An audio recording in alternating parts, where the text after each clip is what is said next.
40% crash in Tata Motors. അതായത് കഴിഞ്ഞ ദിവസം 40% ഇടിവാണ് ടാറ്റ മോട്ടോഴ്സ് എന്ന് പറയുന്ന കമ്പനിയിൽ സംഭവിച്ചിട്ടുണ്ട്. പല ആളുകളും ചിന്തിച്ചത് ഇതൊരു ക്രാഷ് ആണെന്നുള്ളതാണ്. യഥാർത്ഥത്തിൽ ഇതൊരു ക്രാഷ് അല്ല, ഡീമേർജിംഗ് എന്ന് പറയുന്ന ഒരു പ്രോസസ്സാണ്. യഥാർത്ഥത്തിൽ എന്താണ് ഈ ഡീമേർജിംഗ്? അതായത് ടാറ്റ മോട്ടോഴ്സ് എന്ന് പറയുന്ന കമ്പനി ഇനി മുതൽ അവരുടെ കൊമേഴ്ഷ്യൽ വെഹിക്കിൾസിനെയും പാസഞ്ചർ വെഹിക്കിൾസിനെയും സെപ്പറേറ്റ് 2 കമ്പനിയായിട്ട് ട്രീറ്റ് ചെയ്യുകയാണ്.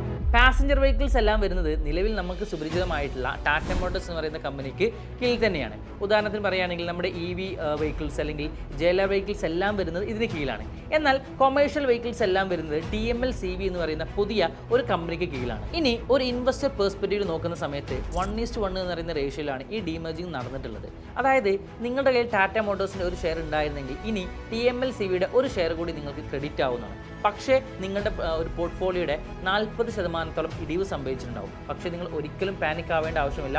ആ TML CVയുടെ ഷെയർ ക്രെഡിറ്റ് ആവുന്നതോടുകൂടി ഈ പ്രോബ്ലം എല്ലാം സോൾവ് ആവുന്നതാണ്.